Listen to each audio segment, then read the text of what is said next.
Ini ada berita miris sebetulnya, tapi saya disclaimer dulu. Sepanjang saya simak ini, orang-orang ini ketika bicara kenapa terpaksa makan ayam tiren atau bangkai ayam atau ayam yang matinya tidak disembelih itu adalah terpaksa karena mau ikut lomba gitu. Jadi untuk memenuhi kebutuhan protein, di mana itu harus ditutup dengan ayam, harus dipenuhi dengan ayam, di mana harga kalau beli ayam yang normal gitu nggak cukup karena uang saku mereka seharinya 10.000, 12 sampai 15.000. Jadi mau nggak mau pakai tiren. Jadi mereka sudah tahu itu tidak baik untuk kesehatan atau apalah bahasanya, tapi ya nggak ada cara lain. Dari sini saya simpulkan, oh berarti mereka ini nggak bicara halal haramnya. Ya wallahu alam, saya juga tidak tahu agamanya apa. Karena kalau orang Islam bicara makan tiren, tapi yang terlontar malah soal kesehatan, ya agak miris. Zaman sekarang orang kok tidak mengerti kalau makan tiren itu bukan masalah kesehatan. Oke, misalnya tiren matinya sudah lama, atau tiren dalam istilah bukan bangkainya tapi mungkin sudah agak busuk. Sebetulnya dipotongnya juga benar, tapi sudah kadaluarsa kan juga disebut tiren. Tapi kalau spesifik bangkai, bangkai itu matinya tidak disembelih. Tidak disembelih itu termasuk adalah disembelih tapi tidak mencapai syarat sahnya penyembelihan. Misalnya sudah diiris lehernya, tapi tidak putus kerongkongannya itu, cuma luka saja lalu mati. Itu tiren bahasa kita. Bangkai bukan tiren ya, itu bangkai walaupun mungkin sehat. Artinya nggak kadaluarsa, masih layak konsumsi. Ya kan dipotong dan tidak dipotong secara syariat itu sebetulnya secara dasar itu nggak mempengaruhi dikonsumsi sehat atau tidak sehat. Mau kamu potong sebelah mana ya? Ya mungkin kajian mendetailnya berbeda. Tapi kan itu tetap orang pikir kalau tidak bicara bangkainya. Jadi status syariatnya itu dia bangkai tidak dipotong secara syariat. Itu intinya. Nah kemudian ada di sini logika yang agak penting untuk saya sampaikan ya.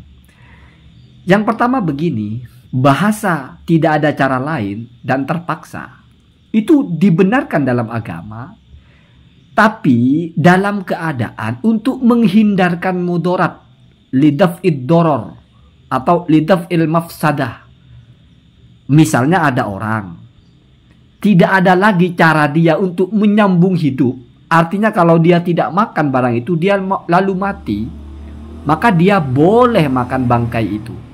Jadi tidak pernah ada hukum syariat membolehkan sesuatu dengan prinsip tidak ada cara lain kalau tujuannya untuk mencapai maslahat atau jalbul masoleh. Kalau ingin menang lomba binaraga, ingin menang kontes binaragawan, itu kan bukan daf'ud doror, Pak. Itu kan bukan menghindari mafsadat, itu kan mau mencapai prestasi. Ini kan sama saja dengan saya tidak ada cara lain untuk bisa dapat uang 10 miliar kecuali merampok bank. Karena saya nggak kerja, kalau nabung nggak cukup. Ya satu-satunya cara merampok misalnya ya. Atau kalau merampok kok jadi ke kriminal ya. Atau artinya melakukan sesuatu yang salah gitu. Nggak pernah logika itu dipakai ya. Dalam agama pun, dalam hukum negara pun tidak pernah dibenarkan kalau tujuannya untuk mencapai sesuatu lalu menghalalkan segala cara. Kalau untuk menghindari sesuatu itu mungkin masih masuk akal. Jadi ingat, itu logika dasar. Logika dasar sesuatu yang tidak boleh menjadi boleh sehingga relevan dengan bahasa tidak ada cara lain itu untuk menghindari, bukan untuk mencapai. Maka bahasanya lidaf'ih bukan lil jalbi. Untuk menghindarkan kerusakan, bukan untuk mencapai kemaslahatan. Untuk menghindarkan tidak mati, menyelamatkan diri, itu makan bangkai, boleh. Kalau nggak ada cara lain. Tapi kalau untuk sehat, untuk bisa gemuk, saya nggak ada cara lain kecuali makan yang haram-haram. Karena yang halal-halal saya nggak bisa beli. Yang nggak bisa begitu Pak, karena gemuk itu kan bukan sesuatu yang kalau kamu nggak gemuk lalu kamu mati. Nah, itu logika sederhananya ke situ ya. Jadi penting kita memahami logika-logika dasar ya. Dimana ini sebetulnya dalam kultur kita, dalam sosial kita juga tidak akan pernah dibenarkan kalau menghalalkan segala cara untuk mencapai sesuatu. Artinya sebetulnya kalaupun itu tidak dicapai, kamu tidak terancam apa-apa. Memangnya kalau nggak menang mati gitu kan? Enggak.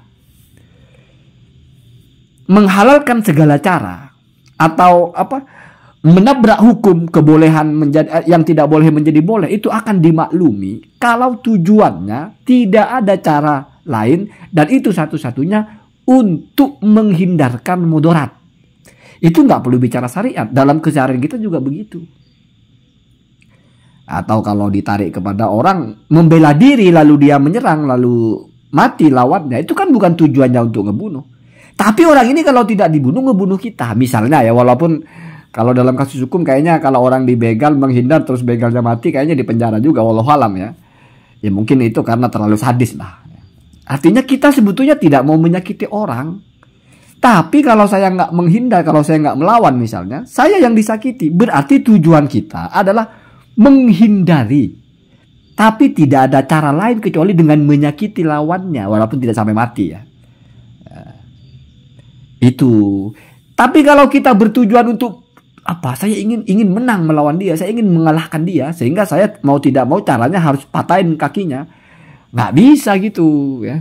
Jadi ingat kata kuncinya, sesuatu itu keluar dari hukum dasar ya, atau dalam kajian kaidah fikih itu darurat ya. Ad-darurat tuh yang disebut dengan darurat itu bukan untuk mencapai maslahat, bukan untuk mencapai sesuatu yang sebetulnya kita tidak mencapainya pun kita aman. Kenapa penting saya bicara begini? Karena nanti bisa kamu balik logikanya. Iya, orang kalau tidak makan mati. Berarti kan dia ingin mencapai keberlangsungan hidupnya. Kan maslahat juga itu.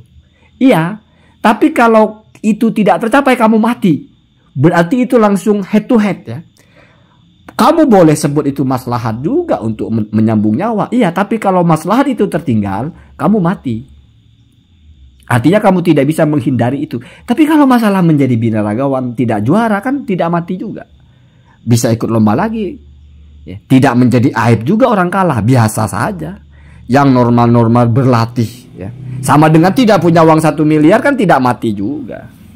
Tidak punya uang 10 miliar kan tidak mati juga. Kamu punya uang 200.000 cukup kok, cuma kebetulan pengen punya uang 10 miliar gitu. Sehingga nggak ada cara lain. Kalau kerja nggak mungkin. Kalau nabung juga apa yang mau ditabung, ya mau nggak mau harus melakukan hal yang dilarang oleh agama atau dilarang oleh sosial, nggak bisa begitu ya. Jadi kita menabrak hukum, kita menabrak norma apapun ya, itu akan dibolehkan kalau itu dalam rangka menghindarkan ancaman kepada kita di mana tidak ada cara lain. Jadi intinya itu menyelamatkan diri, bukan mencapai sesuatu yang berupa misalnya prestasi, ingin kaya, ingin menang, enggak ya. Enggak. Jadi enggak perlu jauh-jauh ya. Jadi ingat-ingat ad-daruratu tubihu al-mahdurat itu yang mubah di situ, yang beralih hukumnya menjadi tubahu, dibolehkan adalah al-mahdurat. Sesuatu yang tidak dibolehkan sebelumnya.